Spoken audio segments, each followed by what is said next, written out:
Hello, my name is Houston Adams, and today I will be talking about the artist Christian Marclay. Christian Marclay is a visual artist and composer, exploring connection between sound, noise, photography, video, and film. Marclay would say he would only spend $1 on the record. In 1995, Christian Marclay created the piece My Way in Records, giving the artist's opinion of his worth in the world, that being a bunch of records.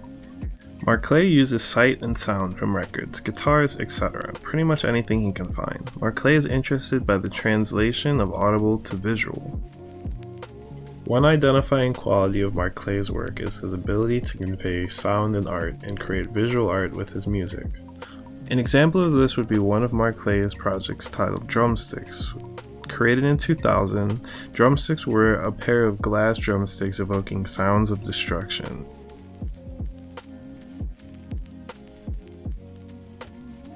Christian Marclay's piece, The Sound of Silence, he wanted the ambient space that comes with an art piece to be filled by the audience's own memory.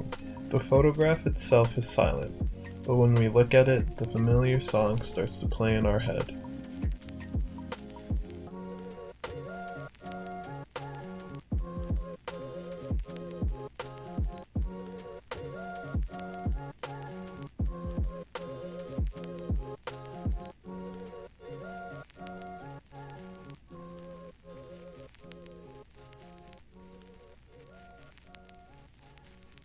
Some of Marclay's inspirations include that of Marcel Duchamp, painter, sculptor, writer, and chess player, Laurie Anderson, artist, musician, and film director, John Cage, composer, music theorist, artist, and philosopher, and Yoko Ono, multimedia artist, performance artist, peace activist, songwriter, and singer. A main part of Christian Marclay's idea is breaking down the barriers between audible and visual. The reason being people tend to lean towards visual confirmation rather than audible, making his work respond to the lack of audible sound in it. Marclay believes music is contextual and imbricated in social situations. He also says that music is a fundamental need for him to get back to work.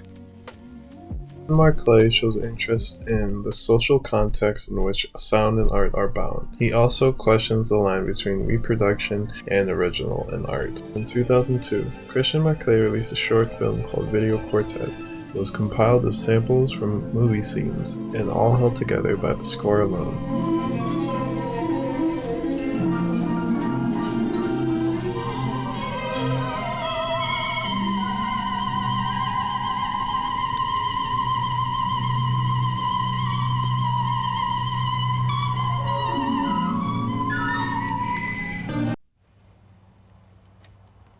Another quality is testing where the line between audible and visual art should be. These are shown in some of his works such as the Guitar Drag and the Body Mix series. Marclay's Guitar Drag in 2000 drew ties from not only that of Jimi Hendrix, Sonic Youth, but also the murder of James Byrd in 1998.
The Body Mix series takes the inviting bodies displayed on album covers as a starting point for the project, conjuring up new bodies that are extended, shape-shifting avatars of the sexualized culture of the time.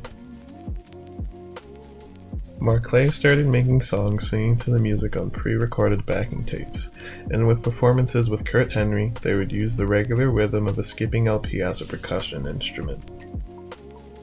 As time went on, the records became less used. Marclay then turned more towards doing visual pieces, with film and artworks in many different styles. Some things I find interesting about Marclay's work is how he's able to create an audible feel to his visual works.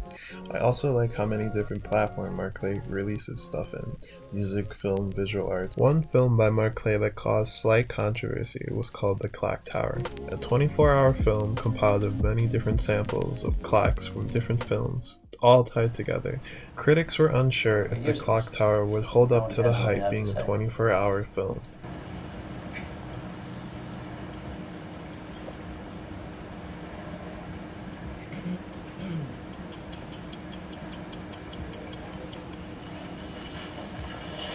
Hundreds of small craft, led by 6 fire tugs making fountains of water, formed an escort flotilla, and 4 Wasp helicopters flew past in salute. In the city, the Financial Times Ordinary Share Index was down 10 points an hour ago at 529.8. BBC Radio News. My God. In conclusion, Christian Marclay uses audible and visual in order to express himself. This has been a short video going over some of his works doing that.